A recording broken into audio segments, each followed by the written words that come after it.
Welcome to episode 3 of Say It Louder. We've got a lot to get into today. So, the first thing we're going to talk about is Drake and Kendrick. For whatever reason, Drake decided that after the Super Bowl, he wanted to drop an album.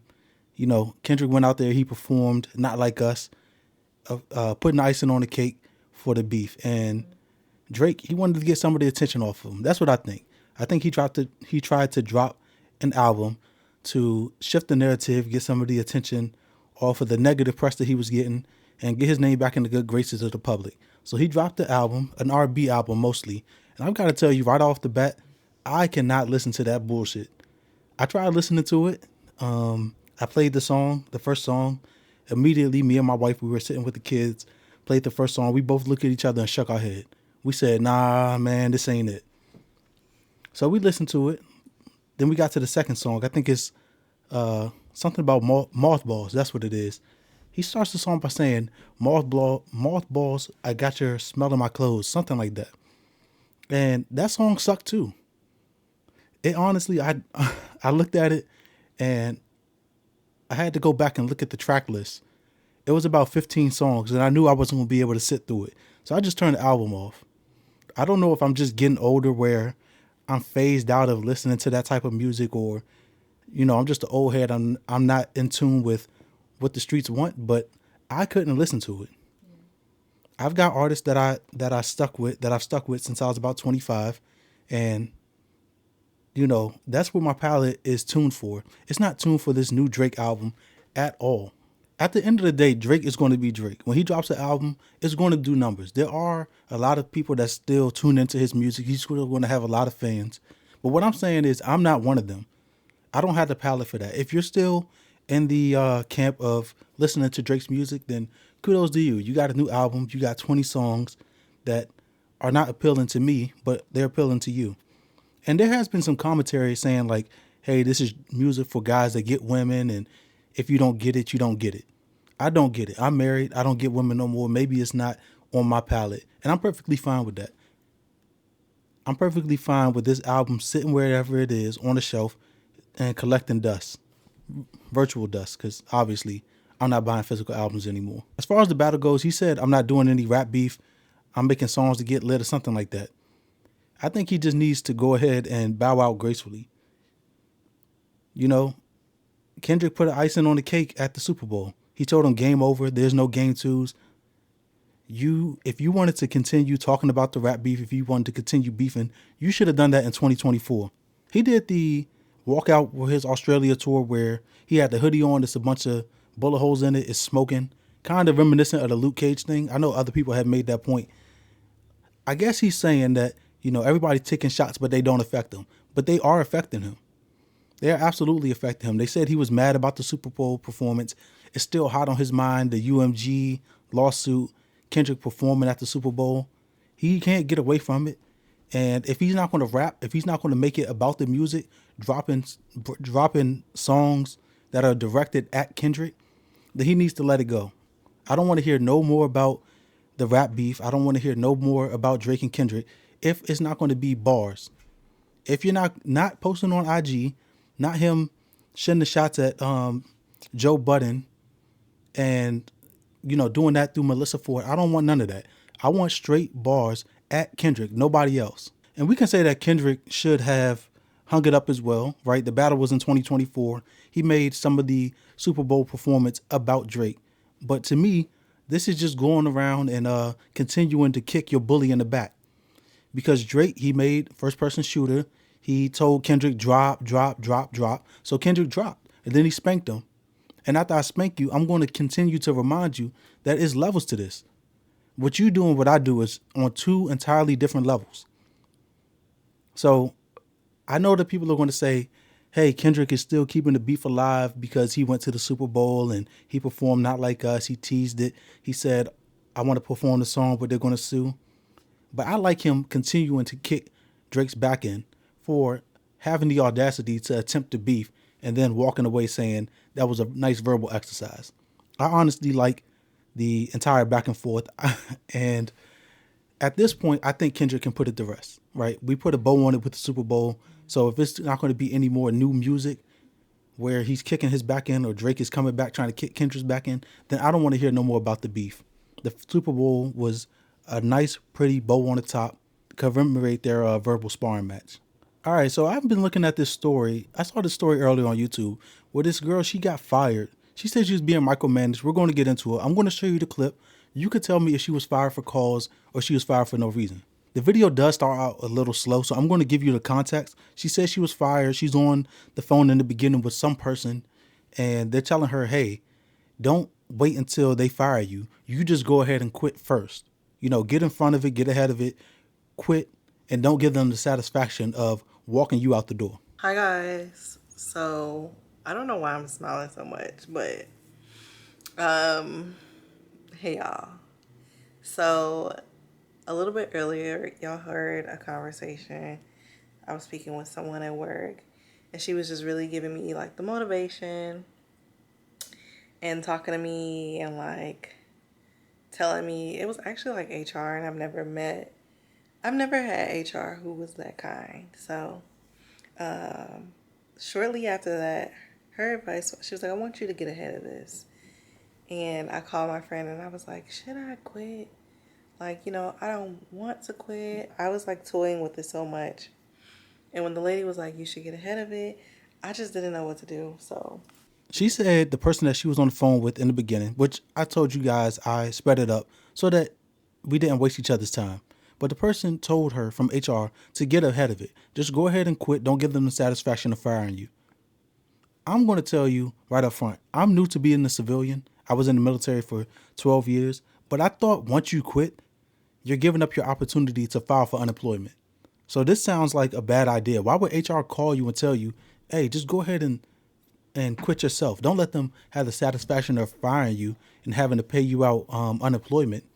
Get ahead of it, quit, and then you have no money at all. She said that HR called her and she never felt so close with HR. She never felt like anybody from HR actually cared. She never had a conversation with this lady before.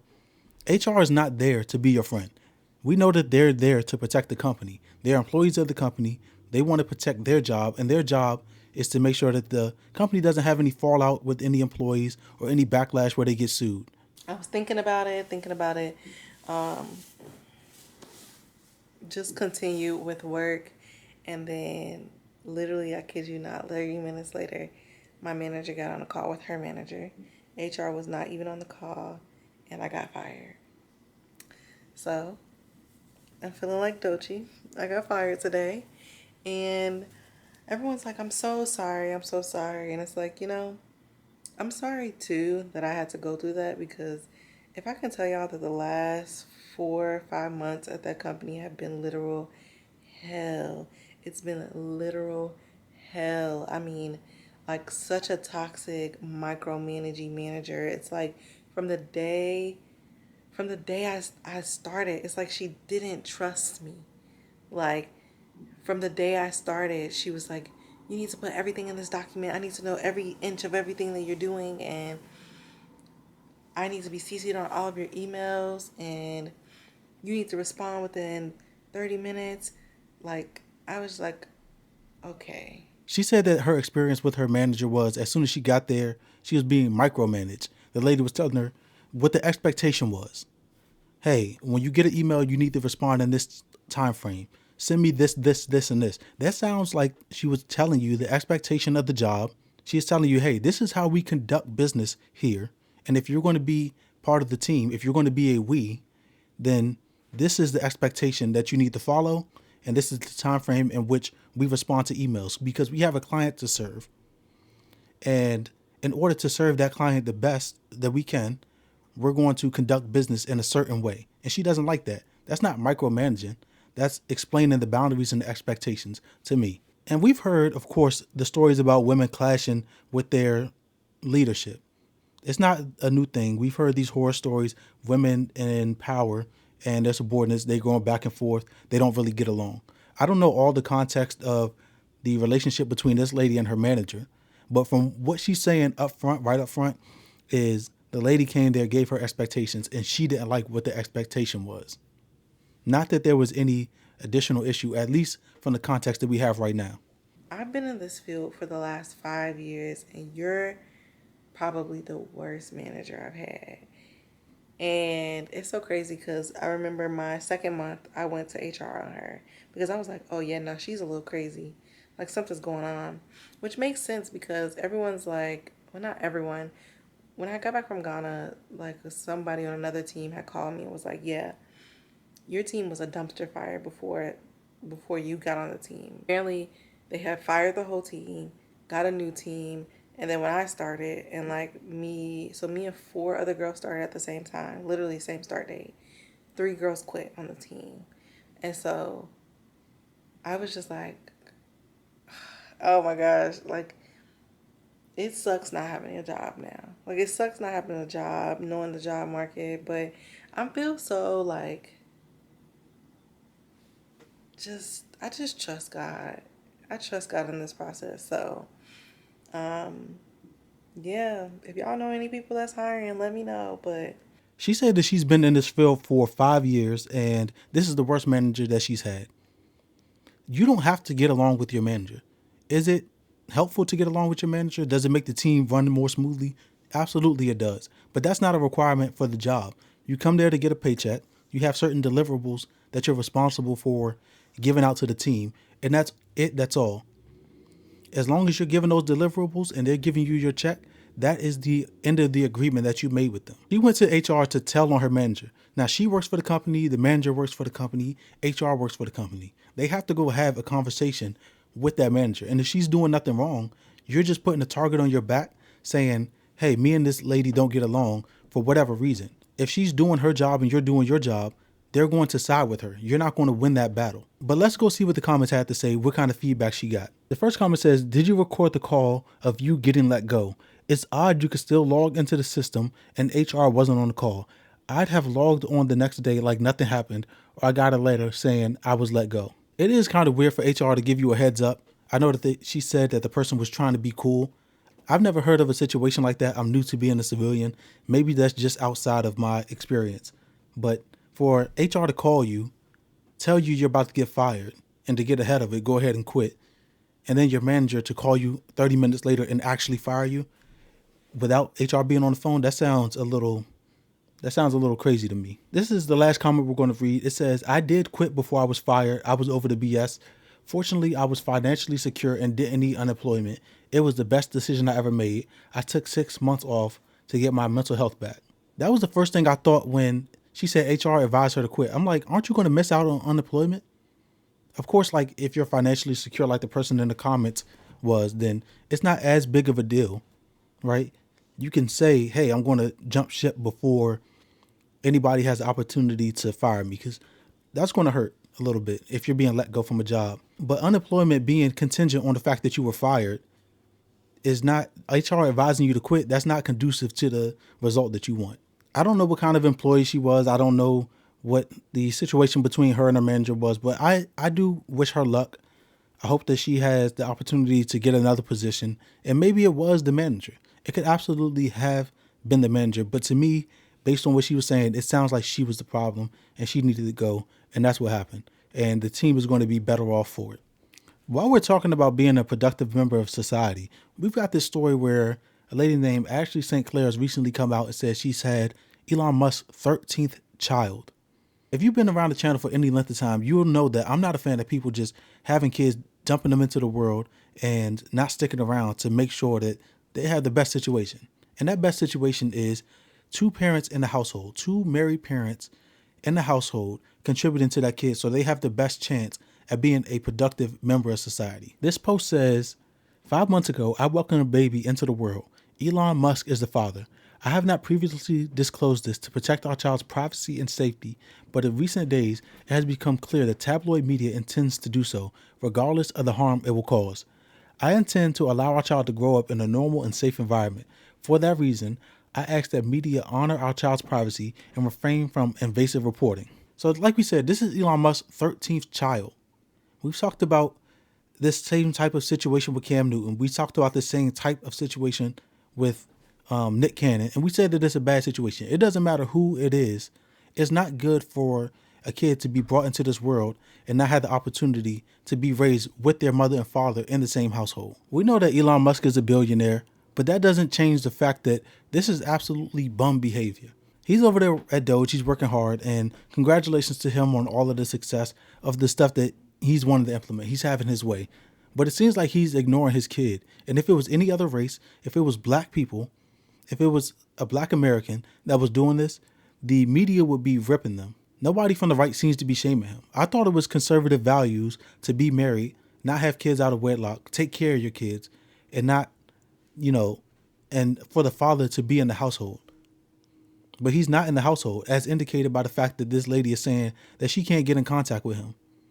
She had no intention of revealing this to the world, but somebody in the media was going to report that they had a kid against her will, which is some slimeball behavior. If somebody doesn't want to reveal the fact that they had a kid and they don't want their kid in the media, you should absolutely leave their family alone. But we know we live in a society of vultures. People want to make sure that they have the first scoop on whatever news that it is. So she revealed the kid before the kid was revealed by somebody else. But conservative values say you're supposed to be family first. This doesn't seem like it's family first. This guy's got 13 kids by 4 different women. But let's see what the conservatives actually had to say about this situation. This first comment says, the whole world is so lucky you've brought life into the world, and the whole world has got you and your families back. First off, I want to say congratulations to her. It is difficult for a woman to bring life into the world. There's a lot of things that could go wrong with the pregnancy, with the delivery. The baby could have health problems. So congratulations to her. But I thought that we were upholding the value of traditional family values, of the nuclear family. That's not what Elon Musk is upholding, even though he's preaching the value of conservative politics. He's got 13 children by 4 women, and he's abandoned this woman. And we've got to assume he's abandoned the other ones too, because there's no way that you can split your time well enough between all the work that you're doing at Doge and 4 different households with 13 kids. Somebody is missing out on having the fathering experience. This lady is not getting any backlash about the fact that she's having kids with somebody that I thought he was married or he was in a relationship. So she's not getting backlash for that, and he's not getting backlash for not being a present father. Obviously, there's some factors there that people are ignoring.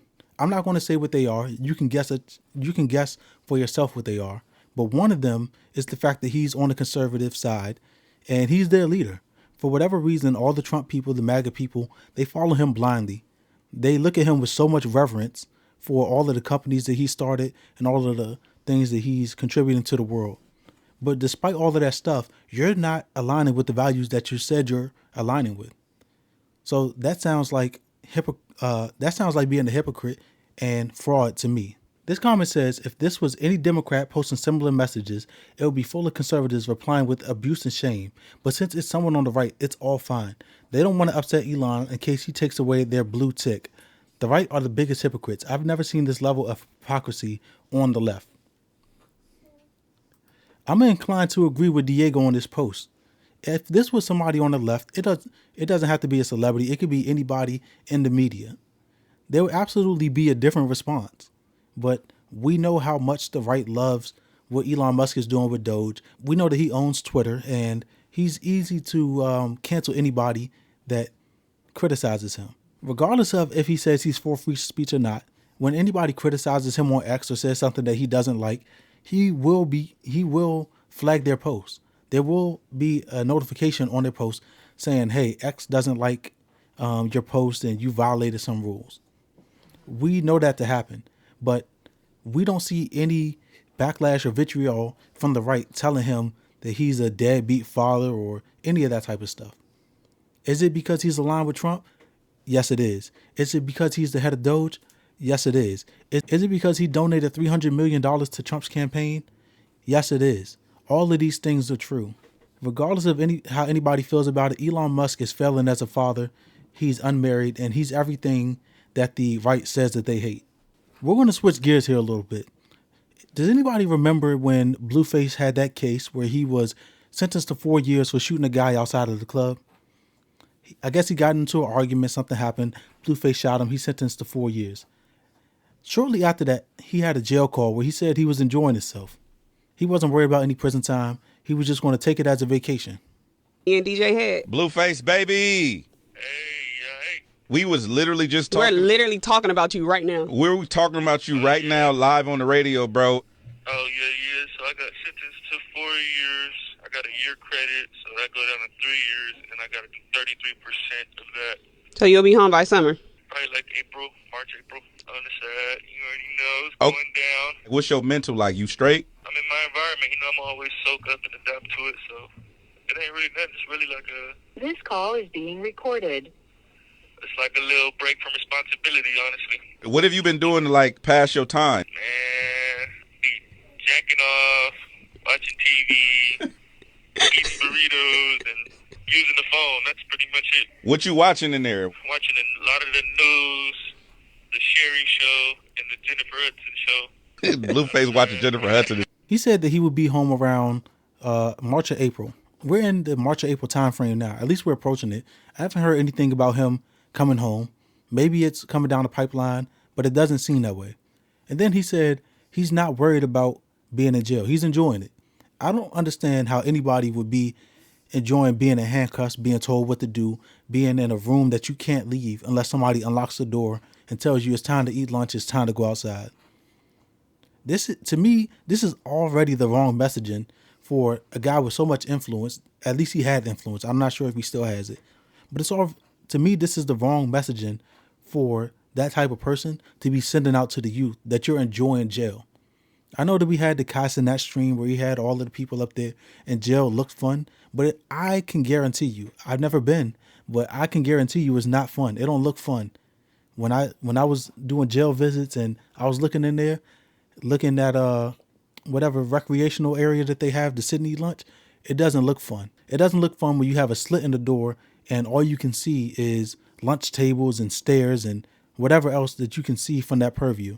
We're going to take a look at what he looks like now. You tell me if he looks like he's enjoying jail. So here we have this picture of Blueface that was posted on February 10th, 2025. And you tell me if he looks like he's enjoying it. He's got a bunch of new face tattoos, which he already ruined his face. When this guy gets out, his rap career is over. He has no opportunity to go and get another job. The best thing about Blueface being in jail is we don't have to hear any more news about him and Krishan Rock. For whatever reason, they seem to be the internet's favorite couple before he went there. And actually, she ended up going to jail too, shortly after he went to prison. But you tell me if that's the face of somebody that's enjoying their situation.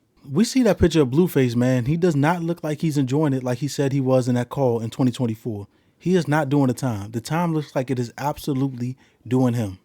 So that's the episode for today. I hope you guys enjoyed it. We had the story about Blueface. We had the Kendrick and Drake beef. And we had the story about Elon Musk, the absent father who's ruining the government at the moment.